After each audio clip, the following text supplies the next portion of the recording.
Let's see what we got. All the way up. Go! Here's Chauncey Billups. Here it is. He's got it. He's got it. Chauncey Billups hits the three. With a steal and the drive. Lays it up. Lays it in. Count that baby. And a foul. Bonjour à toutes, bonjour à tous, bonne année et bienvenue dans le premier épisode 2022 des Chroniques de Motor City. Les Chroniques de Motor City, c'est votre podcast dédié à l'histoire et à la culture des trois Pistons. À chaque épisode, nous remontons le temps pour parler des moments et des personnages qui ont compté dans la vie de notre franchise préférée depuis sa création jusqu'à aujourd'hui. Alors, j'espère que l'année a bien commencé pour vous et je dois avouer que je suis très content de vous retrouver après cette petite pause pour les fêtes. Avant de commencer ce podcast, il faut que je vous remercie pour le super accueil que vous avez fait au calendrier de l'Avent que j'ai publié en décembre. C'était une nouvelle fois un sacré défi de sortir 24 épisodes en 24 jours avec 24 invités différents. Mais bon, on a réussi et comme j'ai eu de très très bons retours de votre part, ça motive à faire encore plus et à renouveler l'expérience rapidement. D'ailleurs, puisque je parle de retour, sachez que depuis la fin du mois de décembre, sur Spotify, on peut mettre des étoiles pour noter les podcasts sur leur appli. Alors d'habitude, c'est un truc que je dis à la fin de l'épisode, mais bon, comme c'est un truc nouveau, comme on peut le faire maintenant sur Spotify et pas que sur Apple Podcast, j'avais envie de le placer ici. Donc du coup, si vous aimez les chroniques et que vous voulez soutenir la démarche, allez faire un tour sur Spotify, vous cherchez les chroniques de Motor City et vous verrez juste sous la description, il y a une note avec des étoiles. Vous cliquez dessus, vous mettez des étoiles, 5 si possible. Alors tout le monde peut le faire, même si vous n'écoutez pas les podcasts avec Spotify. En fait, je crois que vous avez juste à écouter 30 secondes et après vous êtes en capacité de noter. Bref, l'instant promo est terminé, il est temps de se plonger dans le sujet du jour. Alors, si je vous dis échange décisif des Pistons en cours de saison qui permet de gagner un titre, vous allez me répondre Rachid Wallace, et vous avez bien raison, tellement raison même, qu'on en a déjà parlé dans ce podcast, c'était très tôt d'ailleurs dans la vie de les Chroniques de Motor City, puisque c'était l'épisode 8 du podcast, en septembre 2019 déjà.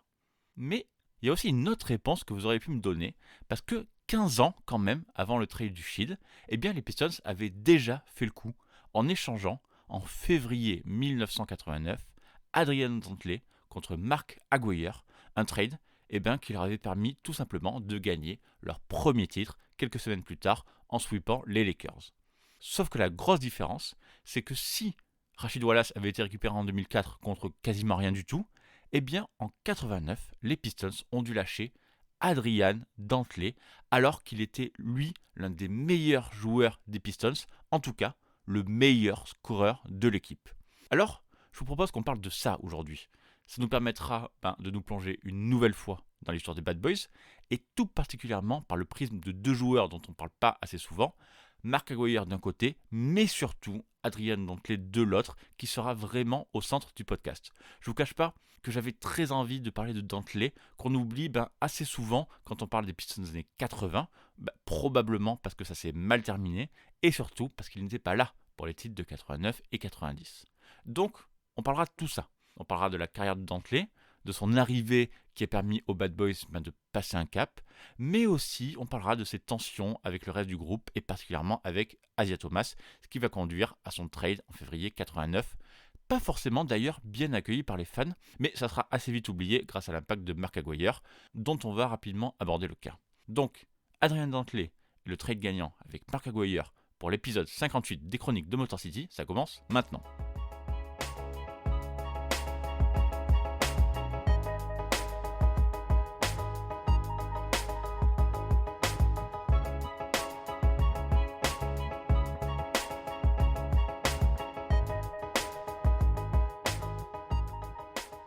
Alors, parler d'Adrian Dantley, ça revient de suite à faire deux choses.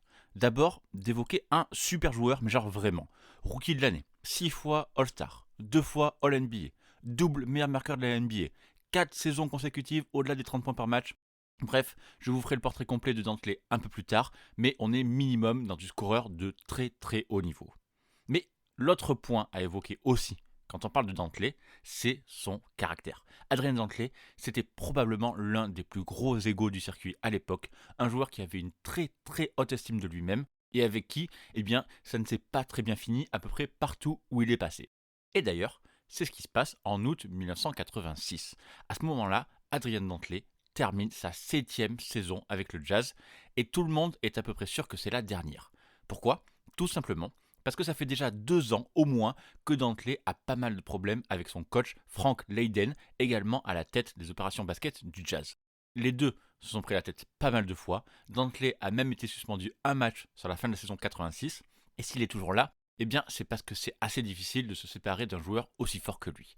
En fait, Adrian Dantley, c'est un sacré client dès son arrivée en NBA et même avant, puisqu'il a d'abord fait parler de lui en marquant l'histoire de la NCAA tout simplement, quand lui et sa fac de Notre-Dame ont mis fin en 1974 au record de 88 victoires consécutives du grand UCLA, coaché par John Wooden et dont le joueur majeur s'appelait Bill Walton. À la fac, Dantley est également double All-American en 75 et en 76, puis il est champion olympique en 1976 avec Team USA aux Jeux de Montréal, ce qui lui vaut d'être drafté cette même année très haut, à la 6e position de la draft, par les Buffalo Braves, futurs Los Angeles Clippers. Et dès ses premiers matchs chez les pros, Dantley, eh bien, il va régaler. Pour vous décrire un peu le joueur, Dantley c'est un poste 3 de 1m96 qui joue principalement à l'intérieur, malgré son gabarit plutôt banal et son manque d'athlétisme. Mais surtout, Dantley se fait assez vite remarquer par sa capacité à marquer sur n'importe qui, puisqu'il peut finalement très facilement enfoncer les joueurs de sa taille, ou alors créer de la distance comme il le souhaite contre les joueurs les plus gros et prendre son petit shoot avec lequel il est très à l'aise. Pour en être sûr, il faut regarder son pourcentage de réussite en carrière. Dantley c'est 54% en carrière, je précise, au tir, et dans ses années à Utah, c'est même monté à 56%. Et puis, Dantley avait également une incroyable capacité à provoquer des fautes, et c'était fatal, puisqu'il tournait au lancer franc à 82% en carrière, avec comme fait d'armes un match à 28 lancers francs marqués, record de Wilt Chamberlain égalé. Et en fait, quand vous vous rapprochez d'un chiffre offensif de Wilt Chamberlain, n'importe lequel, eh bien ça veut forcément dire quelque chose. Donc la saison rookie d'Adrien Dantley est excellente, avec 20,3 points de moyenne par match et 7,6 rebonds, ce qui lui vaut très logiquement d'être élu rookie de l'année en 1977. Et pourtant, il se fait trader juste après chez les Pacers. C'est la toute première fois qu'un rookie de l'année est immédiatement tradé et ça ne se reproduira ensuite qu'une seule autre fois en NBA, presque 20 ans plus tard d'ailleurs, avec Chris Webber en 1994. Donc Dantley arrive à Indiana, mais ne joue que 23 matchs avant d'être envoyé chez les Lakers, qui le garderont eux 1 an avant de l'envoyer donc à Utah. Alors, vous pourrez dire que ce début est chaotique, oui, mais c'est justement avec le Jazz que Dantley devient vraiment le joueur qu'on attendait, avec son magnifique jeu offensif qui lui permettra d'être double meilleur marqueur de la ligue en 81 et 84 et d'être invité 6 fois au All-Star Game sur ces 7 saisons à Salt Lake City. Donc, si vous devez retenir qu'une seule chose de ce portrait, c'est la régularité offensive d'Adrien Dantley, qui aura 4 saisons consécutives au-delà des 30 points, dont une en 1983-1984, où il réussit cet exploit en ne prenant que 18,2 tirs par match, le plus bas total de l'histoire de la ligue pour un joueur qui marque au moins 30 points. Voilà, Adrien Dantley dans les années 80, c'était un attaquant qui compte. Sauf que, au-delà des stats, tout n'est pas rose et les 4 premières saisons de Dantley au Jazz se finissent sans playoff.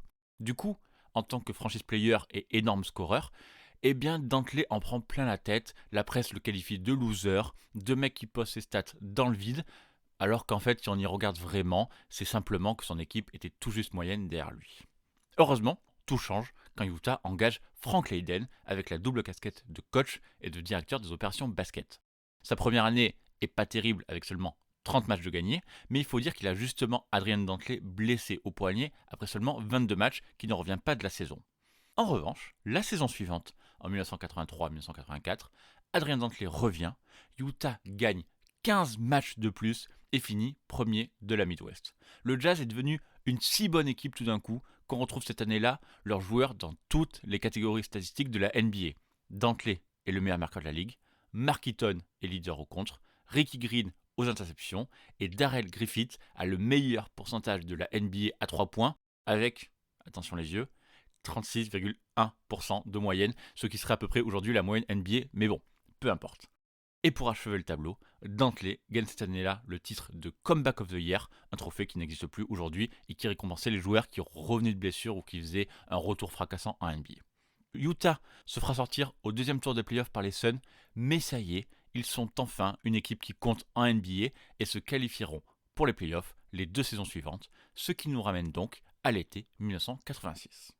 He'll lob it low to Dantley. Got it by White. Dantley spins in, bank it up, score it. Great move. One of his patented turning, pirouetting moves from the right side with a soft touch. That's classic Adrian Dantley. He does that so well.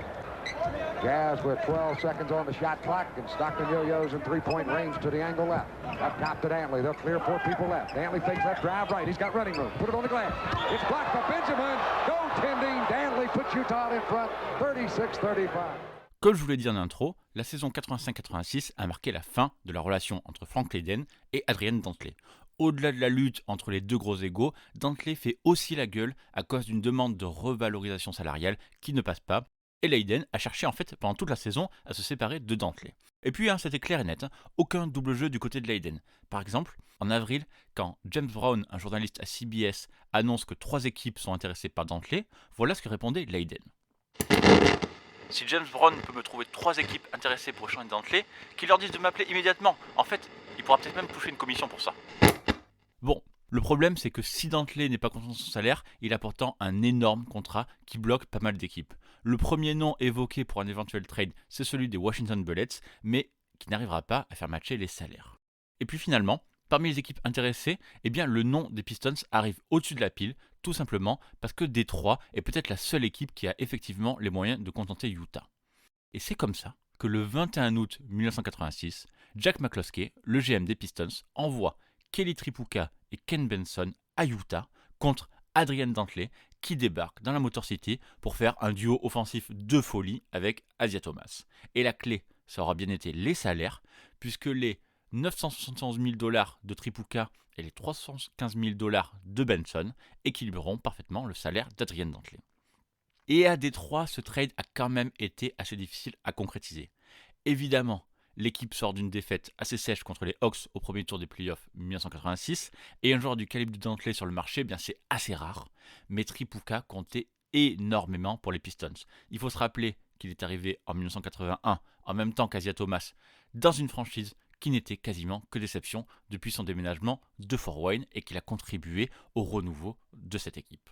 Avec Détroit, Tripucka a été 2 fois All-Star, il était quand même plus jeune de 3 ans que Dantley, mais bon, malgré tout, la série de 1986 face aux Hawks, eh bien les Pistons s'étaient fait détruire par Dominique Wilkins et c'est clair qu'il fallait changer quelque chose, principalement en défense. Et effectivement, avec Dantley, Détroit a immédiatement gagné en défense aussi, mais évidemment en attaque à l'intérieur, avec un Dantley bien plus efficace que Tripucka, ce qui permettait aussi à Bill Laimbeer de pouvoir un peu plus s'écarter et de commencer à aller jusqu'à la ligne à 3 points. Et effectivement, tout ça s'est confirmé en victoire. Les Pistons sont devenus une équipe à 50 victoires pour la première saison de Dantley, et surtout, ils se sont mis à gagner des matchs en play-off, jusqu'à aller en finale de conférence en 1987, en ne perdant qu'au match 7 face aux ennemis des Celtics. Adrian Dantley a joué 81 matchs cette saison à Détroit, en étant le meilleur marqueur des Pistons, avec 21,5 points par match, tout en shootant moins qu'Asia Thomas ou Vinnie Johnson. Mais déjà, on peut voir que son volume de shoot est en baisse comparé à Utah, et que les Pistons ne se sont pas adaptés à lui, mais lui ont demandé au contraire de s'adapter à l'équipe. Bref, la deuxième saison de Dantley dans la Motor City, c'est la suite logique de la précédente. Dantley est dans ses standards, même si une nouvelle fois, il shoot encore un peu moins. Mais bon, là, cette fois-ci, il n'y a rien d'étonnant, puisque l'équipe est cette fois-ci vraiment beaucoup plus forte, et qu'on est là dans la version finale des Bad Boys. Les Pistons atteignent les 54 victoires et détruisent la concurrence à l'Est, Bulls et Celtics inclus, ce qui leur offre leur première finale NBA depuis leur arrivée à Détroit. En face, c'est les Lakers de Magic, et dès le premier match, eh bien Adrian Dantley montre pourquoi Jack McCloskey l'a recruté. 34 points à 14 sur 16 au tir pour une grosse victoire de Détroit, 105-93 au Forum d'Inglewood pour prendre tout de suite l'avantage du terrain. En fait, dans cette série-là, Dantley sera le meilleur marqueur de chaque victoire des Pistons, puisqu'il rajoutera 27 points au match 4 et 25 au match 5, les 2 autres matchs remportés par Détroit. Alors, je vous en dis pas plus, évidemment, sur ces finales 1988, on parlera surtout pas du match 6 aujourd'hui, mais si jamais vous voulez tout savoir, je vous renvoie vers la chronique de Motor City numéro 51, qui parle justement de la performance héroïque d'Asia Thomas et de cette fameuse faute fantôme dans ce match 6. Bref, une première saison où les Pistons passent un cap, une deuxième où ils échouent à rien du tout du titre NBA, Donc logiquement, la saison 88-89, ça va être la bonne. Et effectivement, ça va être la bonne, avec le titre au bout, mais ça se fera sans Adrian Dantley. Parce que oui, Jack McCloskey, le GM des Pistons, va échanger cette saison-là son meilleur scoreur depuis 2 ans, alors que son équipe avait quasiment gagné le titre la saison précédente. Alors pourquoi ? Eh bien, d'abord, parce que les Pistons patinent lors de cette saison 89. Les Bad Boys perdent des matchs qu'ils ne perdaient pas l'année précédente, et tout d'un coup, on se dit que retourner en finale, eh bien ça sera peut-être pas si évident. Sur les 14 premiers matchs de l'année civile 89, les Pistons n'en gagnent que 8, et très rapidement, ils se retrouvent 6 matchs derrière Cleveland dans la division centrale. Ces mêmes Bad Boys qui visent le titre et qui ne sont pas capables de gagner leur propre division, clairement, l'équipe régresse. Coach Daly came to me and he said, Jack, we're breaking up. We're not the team we were. Jack asked me, are we all right as a team? And I said, no, we're struggling. This is a spin that I don't think we're going to come out of. Et puis, le comportement de Dantley commence également à gêner à Détroit. Isaiah Thomas prend toujours autant de place, Joe Dumars en prend de plus en plus, mais Adrian Dantley ne veut pas forcément s'effacer. Et puis, les premières tensions avec Chuck Daly apparaissent quand le coach des Pistons reproche à Dantley de garder la balle trop longtemps, de bloquer l'attaque qui se finit trop longtemps par des tirs à la dernière seconde, et d'aller de moins en moins sur la ligne des lancers francs. Et sur ce dernier point, eh bien effectivement, Daly n'a pas tort, puisque Dantley passe de 13 tentatives à 11, même s'il faut reconnaître que son adresse globale n'en souffre pas. Et puis quelque chose d'évident apparaît assez vite. Dantley n'apprécie pas que cette équipe soit celle d'Isaiah Thomas et pas la sienne. Évidemment, ces tensions arrivent jusqu'aux oreilles de McCloskey, qui convoque Dantley après un entraînement pour essayer de désamorcer l'histoire. Je me suis assis avec Adrian et je lui ai dit « Vous devez parler avec Chuck et quel que soit votre problème, résolvez-le. » Sauf qu'il a refusé de le faire. Alors je lui ai dit « Si tu ne le fais pas, je vais t'échanger. » Et nous avons eu en échange un sacré bon joueur pour lui. Adrian Dantley était aussi un joueur exceptionnel, mais notre alchimie n'était pas la bonne. Et effectivement, en quelques jours seulement, la rupture est définitive et McCloskey se met en quête de remplaçant à Dantley. Il est hors de question de prendre le risque de détruire le vestiaire des Bad Boys et seulement 2 jours plus tard, Jack McCloskey s'envole pour Dallas avec l'objectif de monter un trade avec les Mavs. Et le 15 février 1989, les deux équipes officialisent l'échange. Adrian Dantley est envoyé à Dallas avec un futur premier choix de draft en l'échange d'un autre All-Star de cette ligue, Mark Aguirre. Évidemment, c'est une grosse surprise pour toute la NBA puisque aucune rumeur n'était sortie et personne ne pensait que les Pistons allaient faire un move, encore moins pour un joueur du calibre de Dantley. Et puis, la contrepartie étonne un peu. Mark Aguirre, meilleur marqueur de l'histoire des Mavs quand même, qui n'a connu que Dallas en 8 saisons, devient donc un joueur des Pistons. Alors, même si personne ne l'imaginait avec un autre maillot, c'est vrai qu'un peu comme Dantley, Aguirre était arrivé au bout de son cycle avec les Mavs. Dallas avait joué de peu face aux Lakers en finale de conférence l'année précédente, et Aguirre avait depuis une très mauvaise relation, à la fois avec la presse locale, mais aussi avec certains de ses coéquipiers. Il suffit par exemple d'entendre la réaction de Sam Perkins, taulier de l'équipe une fois le trade officiel. Hier c'était la Saint-Valentin, et aujourd'hui ce sera aussi une fête pour toute la journée. Et du coup, assez logiquement, tout le monde se demande comment Mark Aguirre pourra s'intégrer dans ce vestiaire des Bad Boys. Chuck Daly lève immédiatement les doutes en rappelant que si beaucoup de choses négatives circulent sur Aguirre, c'est vrai, c'était exactement la même chose pour Dantley au moment de son départ à Utah et que pourtant il a été professionnel à Détroit si on oublie justement l'incident qui a conduit au trade d'aujourd'hui. Et puis, Détroit a une autre carte à jouer pour canaliser Aguirre, c'est sa relation avec Isaiah Thomas. On en a parlé lors du podcast sur la carrière NCAA d'Isaiah, mais lui et Aguirre sont amis d'enfance, voisins à Chicago, draftés la même année et rêvaient vraiment de jouer ensemble. Et d'ailleurs, immédiatement ce point-là fait polémique avec le clan Dantley qui accuse Isaiah Thomas d'être à l'origine de ce trade et de l'avoir voulu l'évincer pour faire venir son pote d'enfance. À plusieurs reprises, la dernière fois, lors du documentaire d'ESPN sur les Bad Boys, Jack McCloskey a démenti cette rumeur, affirmant que jamais un joueur, même du calibre d'Isaiah Thomas, ne lui avait demandé de monter un trade, que personne ne lui avait même jamais suggéré une seule idée, et qu'en réalité, Isaiah Thomas n'aurait même pas été au courant des discussions avec Dallas pour la venue d'Aguirre. Alors au final, comment le vestiaire a réagi ? Eh bien, disons simplement que c'était partagé. Les deux joueurs les plus affectés par ce trade ont été John Salley, qui considérait Dantley comme un mentor, mais surtout Joe Dumars, qui a déclaré quelques années plus tard que Adrian Dantley était le meilleur coéquipier avec lequel il avait jamais joué, tout simplement. Dumas a même demandé à Dantley un exemplaire de son maillot numéro 45 en guise de souvenir au moment de son départ. Et puis de l'autre côté, on a Bill Laimbeer, plus pragmatique, qui reconnaissait qu'Adrian Dantley avait aidé l'équipe à franchir un cap et à devenir un vrai contender, mais que désormais le groupe avait dépassé Adrian Dantley. L'émergence de Joe Dumas par exemple demandait plus de mouvements de balle, et évidemment ce n'était pas une force d'Adrian Dantley. Les supporters des Pistons, qui ne connaissaient pas l'ampleur des tensions dans le groupe, rappelez-vous, en 89, on est très loin de notre époque surconnectée où on sait tout en quelques minutes avec les réseaux sociaux, eux, ils vivent très mal le trade de Dantley. Chuck McCloskey raconte que quelques jours après le trade, alors qu'il était arrêté au feu rouge en voiture pas loin du place d'Auburn Hills avec sa femme Leslie, 2 hommes dans la voiture d'à côté ont pointé sur lui 2 doigts, le pouce levé, en gros comme s'ils voulaient le flinguer. Alors heureusement, il ne s'est rien passé, puisque l'intégration de Mark Aguirre à cette équipe a été une vraie réussite. Avec Aguirre dans le 5, les Pistons ont terminé la saison régulière sur une série de 30 victoires pour seulement 4 défaites, et les playoffs ont été une boucherie, avec 15 victoires pour 2 petites défaites, les 2 dans la même série contre les Bulls. Évidemment, ça s'est terminé par un sweep contre les Lakers pour gagner le premier titre NBA de l'histoire de la franchise, mais vous connaissez l'histoire.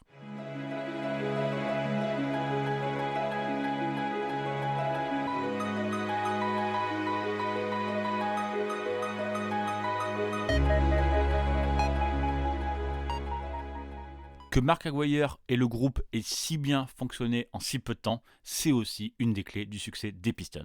Peut-être qu'Aguirre voulait tellement quitter Dallas, ou qu'Isaiah Thomas a eu un rôle très positif sur lui, mais toujours est-il qu'il a accepté un rôle bien plus minime, sans aucun problème. Aguirre a accepté de ne plus être ce joueur à plus de 20 points de moyenne et de se fondre dans le collectif. Ce sacrifice a permis de donner plus de temps de jeu à Dennis Rodman, qui a été clé pour finir les matchs importants, pour défendre sur les meilleurs joueurs adverses, par exemple contre Michael Jordan pour les Jordan Rules, mais aussi contre Pippen qui ne pouvait rien faire face à l'agressivité de Rodman en 89. En fait, de tête brûlée, Aguirre s'est devenu une sorte de coéquipier modèle à Détroit. L'année suivante, en 1990 pour la défense du titre, il a même accepté en cours de saison de devenir remplaçant pour laisser Rodman exploser, et ça a énormément joué dans le back-to-back des Bad Boys. De son côté, Adrian Dantley, lui, n'a jamais pardonné à Isaiah Thomas. Le 27 mars 1989, un peu plus d'un mois après le trade, les Mavs sont venus jouer à Détroit et Dantley en a profité pour aller parler à l'oreille d'Isaiah Thomas.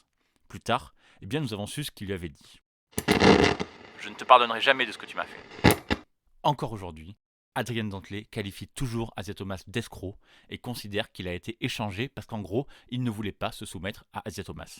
Pour voir à quel point Dantley est malheureusement aigri, un journaliste lui avait demandé en 2014 quand même s'il pensait qu'il aurait été élu MVP des finales en 1988 s'il n'avait pas eu cette fameuse faute fantôme. Dantley a répondu que selon lui, Isaiah Thomas ne l'aurait jamais laissé être MVP, comme s'il avait quelconque pouvoir de décision. Bref, je crois qu'on peut s'arrêter là, vous en êtes rendu compte, on a plutôt parlé du trade côté Adrian Dantley, mais c'était bien ce que je voulais faire. Peut-être qu'on refera un épisode plus tard sur Mark Aguirre, mais on en avait finalement parlé avec Val lors du calendrier de l'Avent le mois dernier, et Dantley c'était un joueur, lui, que j'avais très envie d'aborder dans les chroniques de Motor City. Je vous mettrai aussi en description un article très intéressant de Slam, où le journaliste demande à Kevin Garnett, courant des années 2000, qui il mettrait dans son 5 all-time.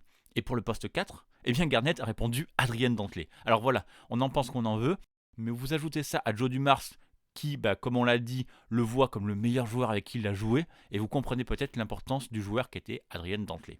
Sauf que, malgré tout ça, Dantley est toujours mis de côté. Il n'est entré au Hall of Fame qu'en 2008 par exemple, et la NBA l'a snobé lors de son élection des 50 ans.